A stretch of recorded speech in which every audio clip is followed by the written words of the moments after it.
Welcome to the deep dive. If you're a pet parent, especially of a dog or cat, well, today's topic is definitely one you'll want to tune into. We're going to unpack colitis and proctitis. We've got some really detailed medical information here, and our goal is to get you up to speed quickly on what these, common gastrointestinal issues actually mean for your furry friends. Exactly. Think of it this way. Colitis is essentially when the large intestine, or colon, gets inflamed. Simple as that, really. Okay. And proctitis is more specific. It's inflammation of just the rectum, the very end of the digestive tract. Gotcha. Now, a crucial thing to remember is that simply knowing your pet has colitis doesn't tell the whole story, particularly if it's been going on for a while. We need to figure out why that inflammation is happening. Okay, so when this inflammation takes hold, what's actually happening inside their body? Like, what's the chain reaction? Well, the sources describe it as a bit of a domino effect, really. The initial inflammation in the colon triggers the release of various inflammatory substances, signals, basically. And these signals, they can disrupt the tight connections between the cells lining the colon. Imagine like a brick wall where some of the mortar starts to crumble. Ah, okay, so it breaks down the barrier. Precisely. And this breakdown affects how the colon normally functions. It can lead to increased secretion of fluids, including mucus, and even mess with the regular muscle contractions that move things along the digestive tract. So if the colon's normal processes are all messed up, what are the, real-world consequences we'd actually see in our pets? Right. Well, the primary role of the colon is to absorb water and electrolytes and to store waste. Right. When it's inflamed and these processes aren't working correctly, it just loses that efficiency. The result is often frequent episodes of diarrhea, and that diarrhea can contain mucus and sometimes even blood. It's essentially the gastrointestinal system struggling to do its job properly. Okay, that makes sense. Now, here's a point that really jumped out at me from the sources. There are some interesting genetic links mentioned. It seems certain dog breeds, like boxers, French bulldogs, and possibly even border collies, have a higher chance of developing a specific type called histiocytic ulcerative colitis, also called granulomatous colitis, I think. That's right, granulomatous colitis. It's fascinating how a pet's genetic makeup can make them more susceptible to these kinds of inflammatory conditions. Why those breeds, though? Any idea? The sources don't fully elaborate on the why, but the link is definitely established, and it's not limited to that one specific type either. For instance, German Shepherds seem to have a predisposition to perianal fistulae, which can sometimes occur alongside colitis. Oh. It really underscores how breed can be a significant factor. You wonder if, this could eventually lead to breed-specific preventative strategies down the line. It's a question worth considering. It definitely makes you think if you have one of those breeds. Now, to get a sense of how widespread these issues might be, the info we have gives some interesting numbers. Something like 30% of dogs with long-term diarrhea seen at one veterinary hospital were diagnosed with colitis. Yeah, that's quite a chunk. But get this even more striking. About 75% of dogs whose digestive issues improved with diet changes actually showed signs of colitis.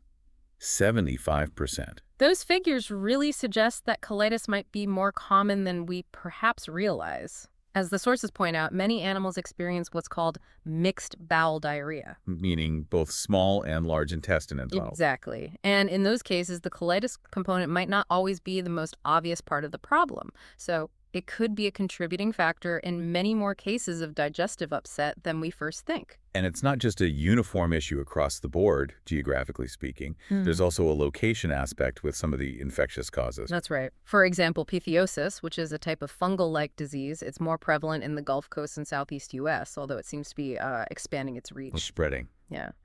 And then there's histoplasmosis, another fungal infection, which tends to be seen more in the Midwest and Eastern states. Why is knowing that geographic distribution important? Does it help vets? Absolutely.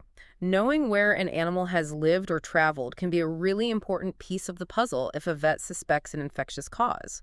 It helps them narrow down the list of potential culprits, and guides their diagnostic approach, makes it more targeted.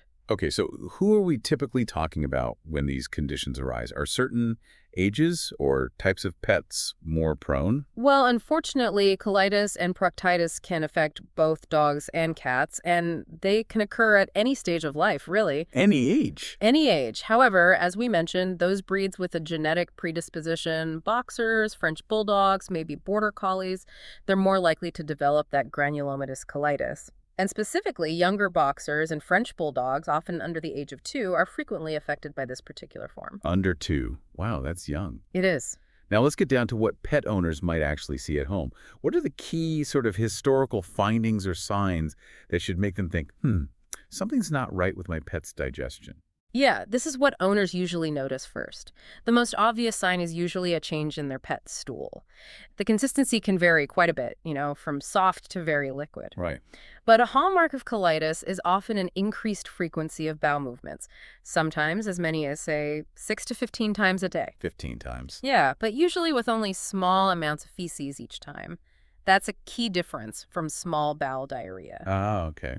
You might also see straining during defecation that's called tenesmus, and an increased amount of mucus in the stool is very common. Like slimy. Exactly. And blood in the feces, which we call hematochezia, that's another common indicator. Bright red blood, usually. Okay. Interestingly, in cats, you might even see normal formed stool, but still have blood present. Oh. Sometimes defecation can seem painful, and in some dogs, around 30%, according to our sources, vomiting might also occur. So if you're seeing these changes, especially the frequency and the mucus or blood, it's definitely worth paying attention. It sounds like significant weight loss isn't usually the first thing you'd notice, though. That's generally correct, yeah. For typical colitis, weight loss isn't a primary feature. However, the text does note it can occur in specific situations. Wow. Like with certain types of cancer, say colonic lymphoma, or with some of the more systemic infections like histoplasmosis and pathiosis, those can cause more widespread illness. So while not always the initial sign, it's something to be aware of, especially if other symptoms are present and persistent. And what might a veterinarian find during a physical examination of a pet suspected of having colitis or proctitis? Anything obvious? Quite often, the general physical exam might not reveal anything particularly unusual. The pet might seem pretty bright otherwise. Really? Yeah. However, a rectal examination can sometimes be revealing. The vet might feel a thickening or perhaps an irregular texture to the lining of the colon and rectum. Okay.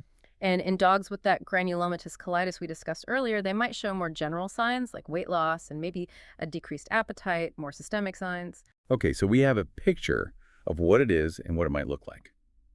Now let's delve into the causes. It seems there's a pretty extensive list of possibilities here. What are the main categories? You're absolutely right. The causes are diverse, which is why pinpointing the exact issue is so important for effective treatment. The information we have helpfully categorizes them. First up, diet plays a significant role. Diet, okay. We see many cases that are food responsive, meaning they improve with a change in diet. Then there's dietary indiscretion, when pets eat garbage or something they shouldn't. Ah, yes, the classic Labrador move. Chuckles, Yeah. exactly. Yeah. And then actual food intolerances or allergies can also be a trigger. That makes sense. What other factors can be at play besides diet? Well, certain medications can contribute, particularly antibiotics sometimes. Antibiotics, isn't that counterintuitive? It can be, but sometimes antibiotics disrupt the normal gut bacteria balance, which can lead to issues like Clostridium difficile overgrowth. Also, NSAIDs, the non-steroidal anti-inflammatory drugs, can sometimes cause gastrointestinal upset, including colitis. Okay. Then we have a really wide array of infectious agents. This category includes various types of parasites like Trichuris vulpes, that's whipworm. Yipworm, okay. And protozoa like Entamoeba histolytica, Balantidium coli, and in cats, Trichomonas foetus. Protozoa, single-celled things. Yep.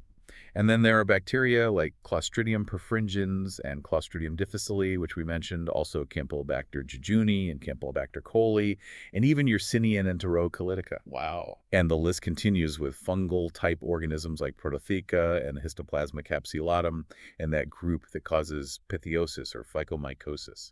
It really highlights just how many different types of bugs can potentially disrupt the gut. That's quite a lineup of potential infectious bad guys. What about non-infectious triggers? Things that aren't alive? Good question. Trauma to the colon can do it perhaps from swallowing a foreign object or something abrasive that scrapes the lining. Like rocks or something? Could be, yeah. Also, inflammation in nearby organs can spill over, as it were. For instance, colitis can occur secondary to pancreatitis. Okay, connected issues. Right. And then we have the big category of inflammatory and immune-related conditions, which generally fall under the umbrella of inflammatory bowel disease, or IBD. IBD, heard of that. Within IBD, there are different classifications based on the main type of inflammatory cell involved, like lymphoplasmacytic, eosinophilic, and that granulomatous colitis again. So the body's own immune system is sort of attacking the gut lining. That's the basic idea in immune-mediated cases, yes. An inappropriate inflammatory response. Okay, so with so many potential culprits, how do veterinarians actually narrow down what's causing the colitis in a particular animal? What other conditions do they need to rule out first? Yeah, that's the challenge because the symptoms of colitis, diarrhea, straining, blood can overlap with other gastrointestinal issues. Vets have to consider several other possibilities. Differential diagnoses, we call them. Right. Neoplasia, which is cancer affecting the colon, is an important one to rule out. Things like lymphoma, adenocarcinoma, sarcomas. Okay, serious stuff. Definitely. They also think about irritable bowel syndrome, or IBS, although IBS typically doesn't involve the same degree of actual inflammation you see under a microscope with colitis. It's more of a functional disorder. I see. Colorectal polyps can cause blood in the stool, but usually not the frequent diarrhea typical of colitis. And then there are less common, more structural issues like cecal inversion or ileocecocolic intussusception. Whoa, big words. Intussusception. Yeah, it's where one part of the intestine telescopes into another, needs urgent attention, usually surgical, but these often present with more acute and severe signs than typical chronic colitis. So it's a process of considering different possibilities based on the whole clinical picture, the history, the signs, the breed. Okay, so it's not always a straightforward diagnosis then. What's the typical diagnostic workup? Where do vets usually start their investigation? Usually the first step involves routine blood tests, a complete blood count, or CBC, a biochemistry profile to check organ function, and a urinalysis, basic screening. And what do those show? Well, interestingly, in many cases of colitis, these routine tests actually come back within normal limits. Oh. Yeah, it can be a bit frustrating. However, they can sometimes provide clues. For example, a high white blood cell count, particularly neutrophils, might suggest significant inflammation or infection.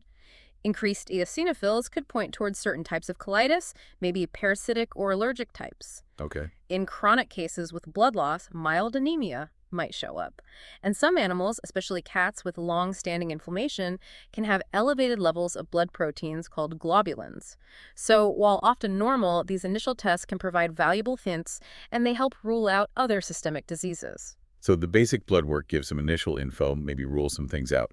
What other more specific lab tests might a vet use to really pinpoint the cause? Right, then you often move to more targeted tests. Examining the feces is crucial. Stool sample. Exactly. Using techniques like centrifugation flotation to look for parasite eggs and direct smears to look for certain bacteria or protozoa. There are also specific fecal tests to detect toxins produced by bacteria like Clostridium perfringens and Clostridium difficile, if those are suspected. PCR tests looking for the genetic material of specific organisms can be used too. For specific bacteria or viruses. Exactly, or their toxin genes. Very useful when a specific infection is high on the suspicion list. If pythiosis is a possibility, based on geography or signs, there's a blood test, a serum ELISA, that can help. Right. For histoplasma, they might take a scraping from the rectum during the rectal exam to look for the organism under a microscope. And for Tetrachomonas fetus, that cat protozoan, there are specific fecal PCR tests or special cultures. So quite an array of tools available. That sounds like a pretty thorough investigation on the lab side. What about using imaging techniques like X-rays or ultrasounds? Do they play a role in diagnosing colitis? They can. Standard abdominal X-rays or radiographs are often normal and uncomplicated colitis. They're more useful for ruling out things like foreign objects or obstructions. Abdominal ultrasound, however, can be more informative for looking at the colon itself. It might reveal things like thickening of the colon wall, changes in the layering structure inside the wall, or even enlarged lymph nodes nearby, which could suggest inflammation or something more serious like cancer. So ultrasound gives a better view of the gut wall itself. Generally, yes. Contrast studies where they use barium for X-rays aren't commonly used for colitis diagnosis anymore. Ultrasound usually gives more detail about the intestinal walls. It sounds like getting a direct look at the colon lining is often the most informative approach, especially for chronic cases. Which leads us to colonoscopy. The text mentions this as the preferred method for chronic or difficult cases. Why is that so valuable? Colonoscopy with biopsy is really the gold standard for many chronic cases. It allows the veterinarian to directly visualize the inside of the entire colon and rectum. With a camera. Exactly, a flexible endoscope with a camera. And crucially, it allows them to take small tissue samples biopsies for microscopic examination. This is particularly valuable when the cause isn't obvious from other tests. Makes sense. Does the pet need special prep for that? Oh, absolutely. The animal needs to undergo careful preparation, usually fasting for a day or two, and then receiving strong laxatives or enemas to ensure the colon is completely clear. You need a clean view. Right. During the colonoscopy, the vet looks for visual changes in the colon lining, things like a loss of the normal blood vessel pattern, a granular or rough appearance, redness, increased mucus, ulcers, strictures, or even masses. And just seeing those changes isn't always enough to make a definitive diagnosis, is it? The biopsies are the key part. Absolutely crucial. The sources really emphasize the importance of taking multiple biopsy samples from different locations throughout the colon and rectum. Why multiple? Well, two main reasons. First, the visual appearance doesn't always perfectly correlate with what's happening at the cellular level under the microscope. It might look okay, but have significant inflammation, or vice versa.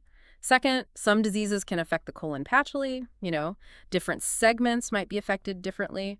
So multiple samples increase the chances of getting a representative picture of what's really going on. That makes sense. Yeah. Get the whole story. And once those biopsies are taken and examined by a pathologist, what are they looking for? What do those findings tell us? The microscopic findings, the histopathology, depend on the specific type of colitis. The pathologist looks at the types of inflammatory cells present and how many there are. Like those categories you mentioned earlier. Exactly. The most commonly reported patterns are lymphoplasmacytic, with lots of lymphocytes and plasma cells, eosinophilic, dominated by eosinophils, often linked to allergies or parasites, and histiocytic or granulomatous, which involves those macrophages called histiocytes, like in the boxer type. Right. Sometimes, with conditions like irritable bowel syndrome, they might just see an increase in the normal cells lining the colon, called hyperplastic mucosa. And importantly, with special stains, pathologists can sometimes even identify specific infectious agents, like fungi or certain bacteria, right there within the tissue samples. These microscopic details are often the key to confirming a diagnosis and guiding treatment. Okay, so we've covered how they figure out what's going on, which can be quite involved. Yeah. Now let's move on to treatment. What are the general approaches to managing colitis and proctitis? Right, treatment. In most cases, especially if the animal isn't severely dehydrated or systemically unwell, treatment can be managed on an outpatient basis at home. Okay. However, if the diarrhea is really severe and has led to significant dehydration, then hospitalization might be necessary. They'd need intravenous fluids or maybe subcutaneous fluids containing electrolytes like potassium to rehydrate the animal and correct any imbalances.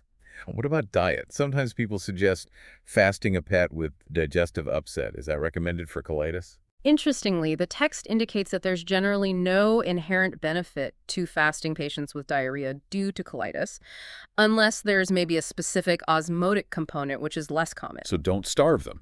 Generally, no. Instead, dietary management is actually a cornerstone of treatment. For milder cases, or as an initial step, veterinarians often recommend a dietary trial. A trial, like trying a different food. Exactly. Either with an elimination diet, which uses a protein source the pet hasn't eaten before, like venison or rabbit, maybe, or a commercially available hypoallergenic diet, where the proteins are broken down, hydrolyzed, so the immune system doesn't react. How long does that trial last? Typically for about 2 weeks. You often see a response within the first 5 to 7 days if the issue is primarily food-related. Getting a detailed diet history from the owner first is crucial to help select the right kind of novel or hypoallergenic diet. And sticking to it is key, I imagine. No treats. Absolutely critical. Strict adherence to only that diet during the trial period is essential. No table scraps, no flavored medications if possible, no regular treats. That's the only way to know if the diet itself is making the difference. I can see that being a challenge for some owners. What about the role of fiber in managing colitis? Does that help? Fiber can definitely be beneficial, yes. The text suggests using certain types. Poorly fermentable fibers like bran or alpha cellulose can help add bulk to the stool, improve colon motility, and bind water, leading to more formed feces. So bulking agents. Kind of, yeah. And then some fermentable fibers like psyllium, which is in Metamucil, or diets containing things like beet pulp or FOS, fructooligosaccharides, can also be helpful. How do those work? Well, when these fibers are fermented by the good bacteria in the colon, they produce short-chain fatty acids. And these fatty acids actually provide energy, fuel for the colon cells themselves, helping them heal and function better. So the type of fiber can matter, and often a blend is good. Interesting. So diet is clearly a major component of managing colitis. What else should pet owners be prepared for when their pet is diagnosed, especially if it's the inflammatory kind? Yeah, client education is really vital here. For inflammatory and immune-mediated types of colitis, like IBD, treatment can be intermittent and often needs to be continued long-term, sometimes for life. Long term. Often, yes.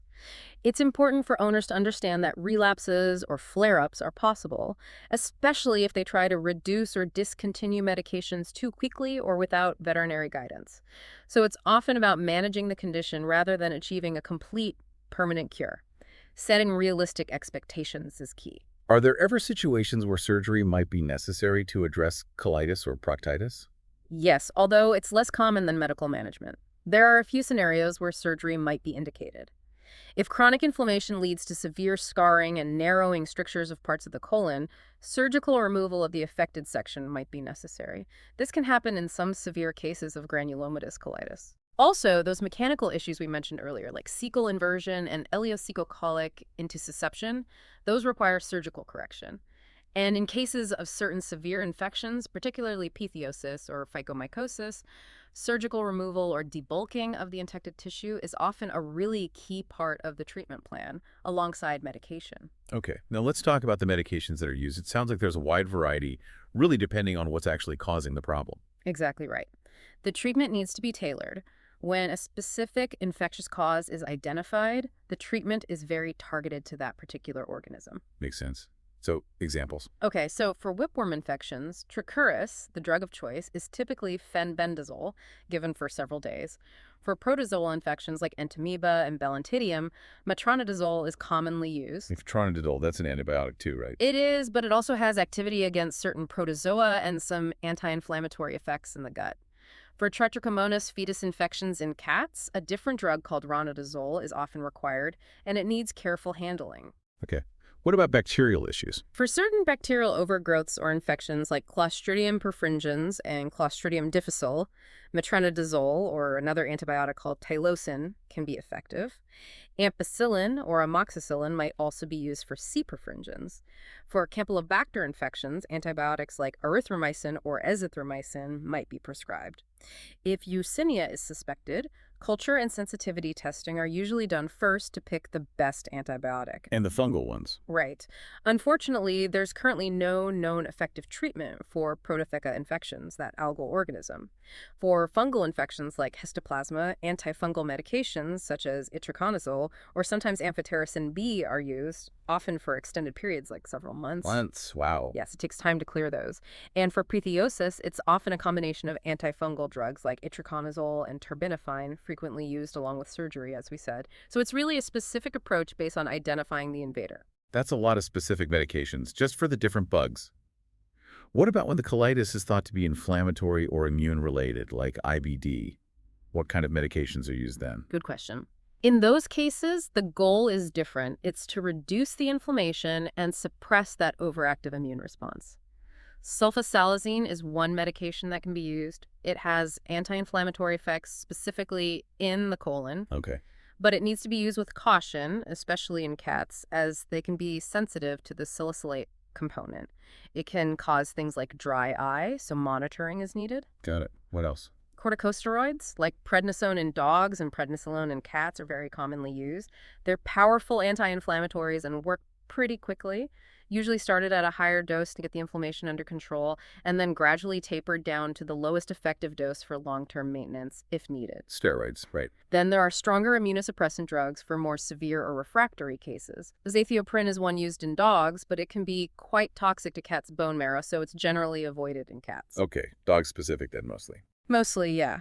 Chloramambusol is another immunomodulatory drug that can be effective in both dogs and cats. It's often used alongside corticosteroids, sometimes allowing the steroid dose to be reduced. Are there others? Cyclosporine is another immunosuppressant that can be used in certain cases. It works differently than steroids or azathioprine. And interestingly, for that specific granulomatous colitis, the text mentions using fluoroquinolone antibiotics like enrofloxacin, sometimes for long periods. The thinking there is complex, possibly involving intracellular bacteria. Huh. Antibiotics for an inflammatory condition. In that specific instance, yes, though resistance is becoming a problem. It's also really important, the text notes, that if a dog with suspected inflammatory colitis doesn't respond well to initial simpler treatments like diet change, deworming, maybe Tylosin, then the vet needs to strongly reconsider the diagnosis. Maybe something was missed, or it's not IBD after all. Good point. Reassess if things aren't improving. What about medications that just help manage the symptoms, like the diarrhea itself? Are those used? Yes, sometimes. There are medications called motility modifiers, like loperamide, which is Imodium, and diphenoxylate. These can help to slow down the contractions of the intestines and reduce the frequency of diarrhea. So symptomatic relief. Exactly. A propanthyline bromide is another one that can sometimes be used if colonic spasms seem to be contributing. However, and this is a big fight to her, however, the text strongly emphasizes that these types of drugs should only be used for symptomatic relief when an infectious cause has been definitively ruled out. Why is that? Because if there is an underlying infection, slowing down the gut could potentially trap the toxins or the infectious organisms, making things worse. So, rule out infection first. Okay, that's a critical point. And we can't forget the importance of regular deworming, right? Right. Even if a specific parasite isn't found initially. Absolutely. Broad-spectrum anthelmintics like fenbendazole are often a key part of the initial treatment plan for any case of chronic diarrhea or colitis, alongside dietary changes. Hidden parasites can be a common trigger. Just cover the bases. Exactly. And Tylosin, that antibiotic we mentioned, is sometimes used empirically too after assessing the initial response to diet and deworming. It seems to have some anti-inflammatory effects in the gut beyond just its antibacterial action. Are there any types of medications that should generally be avoided altogether in pets with colitis? Yes, the text specifically mentions that anticholinergic medications are generally contraindicated. These can also slow gut motility too much. Okay. It sounds like many of these medications, especially the steroids and immunosuppressants, can have potential side effects. Yeah. What kind of monitoring and precautions are important when treating colitis long-term? Careful monitoring is really, really crucial, especially with those more potent medications. For sulfasalazine, monitoring for dry eye with the Schirmer tear test is important, as we mentioned, especially in dogs. Right. Azathioprine can suppress the bone marrow, so regular blood counts, checking white blood cells, red blood cells, platelets are absolutely necessary. It can also increase the risk of pancreatitis and liver issues, so monitoring liver enzymes and watching for any signs of tummy upset is important. Lots to watch with that one. Yes. Chlorambucil can also cause bone marrow suppression, particularly a drop in white blood cells, so periodic blood work is needed there too. Cyclosporine can affect liver function, so monitoring liver enzymes is recommended. Amphotericin B, used for some systemic fungal infections, can be toxic to the kidneys, so kidney function needs to be watched very closely with blood and urine tests. Okay. And as we touched on, the text also points out the increasing challenge of antibiotic resistance, specifically enrofloxacin-resistant granulomatous colitis, which can make treating that specific condition much harder. So yes, regular checkups and appropriate blood work are often necessary to ensure the medications are working effectively and, just as importantly, not causing significant side effects. And what does follow-up care typically look like for a pet being treated for colitis? How often do they need to see the vet? Follow-up often involves regular re-examination by the vet, especially early on, or at least check-in phone calls with the owner to assess how the pet is responding to treatment. Are the clinical signs improving? Are there any side effects? Checking progress. Exactly. For animals that are on long-term immunomodulatory drugs, those regular blood count checks and biochemistry profiles are particularly important, as we just discussed, to monitor for adverse effects. The frequency of these follow-ups really depends on the severity of the condition, the specific drugs being used, and how the pet is responding. Might be weekly at first, then monthly, then maybe every few months once stable. Are there any things pet owners can do to help prevent colitis from developing in the first place? Or is it just bad luck sometimes? Well, some causes are hard to prevent, like the genetic predispositions or immune issues, but for others, prevention primarily revolves around minimizing exposure to potential infectious agents. like being cautious about contact with other animals that might be sick, avoiding letting pets drink from potentially contaminated water sources like puddles or ponds, and practicing good hygiene.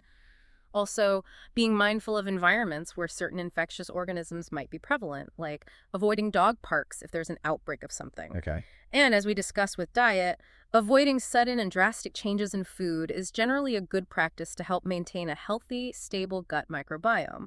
Gradual transitions are always better. Good tips. What are some of the potential complications that can arise if colitis isn't properly diagnosed and managed, or if it's a severe case? The most common complications are really the recurrence of the colitis signs. Flare-ups can happen spontaneously, or sometimes when medications are reduced or stopped, or if the underlying disease itself continues to progress despite treatment. So it comes back. It can, yes, especially with IBD. In some severe chronic cases, there can also be long-term changes to the structure of the colon, like fibrosis or scarring, which might impact function permanently. Finally, let's talk outlook. What's the overall prognosis for animals diagnosed with colitis and proctitis? What's the expected course? Does it vary a lot? It really varies dramatically depending on the underlying cause. That's the key message. Okay. For most bacterial and parasitic infections, if diagnosed correctly and treated appropriately and promptly, the prognosis is generally excellent. A full recovery is often expected. Good news for those. Definitely. However, for some of the more severe or systemic infections, the outlook is different. For Prototheca, that algal infection, the prognosis is unfortunately considered very poor or grave. Oh, dear. Histoplasma infections can have a more guarded prognosis if the disease is widespread throughout the body, but milder cases localized just to the gut can often respond well to long-term antifungal treatment. Pythiosis also tends to have a less favorable long-term outcome, often because it's invasive and difficult to completely eliminate, and diagnosis might be delayed. What about the structural problems? Those mechanical issues like cecal inversion and intussusception generally have a good prognosis if they are diagnosed and corrected promptly with surgery before major damage occurs. And the inflammatory types, IBD. For the inflammatory types of colitis, like IBD, the prognosis is generally considered fair to good. It often requires lifelong management with diet and DARE medication. But many pets can maintain a good quality of life with appropriate, consistent care. Flare-ups might still occur, but they can usually be managed. So manageable, but maybe not curable. Often, yes. And encouragingly, the sources suggest that many dogs with mild to moderate sort of non-specific colitis where a definitive cause isn't found will respond well initially to that combination approach. Deworming, a hypoallergenic diet trial, and maybe a course of an antibiotic like Tylosin or metronidazole. So the key takeaway really is that the outcome hinges heavily on getting an accurate diagnosis of the underlying cause. Right. So to sort of bring it all together, our deep dive today has really shown us that colitis and proctitis are, well, complex issues. There's a huge range of potential causes, everything from dietary sensitivities and simple indiscretions to a whole host of infections, parasites, bacteria, fungi, and even the pet's own immune system going awry. Absolutely. And accurately diagnosing the specific underlying cause often requires a thorough, sometimes multi-step investigation involving history, exams, lab tests, imaging, and often that crucial colonoscopy with biopsies. And the treatment isn't one size fits all either. It's very much tailored to whatever that underlying cause turns out to be. Exactly. Targeted treatment is key. And for any pet owners listening who have noticed those telltale signs in their dogs or cats, the frequent small poops, the straining, the mucus or blood in the stool, seeking veterinary advice sooner rather than later is really the best course of action. Don't wait and see. Generally, no. Early detection and appropriate management can significantly improve the chances of a positive outcome and get your beloved pet feeling better much faster. Good advice. And on that note, here's something to maybe mull over.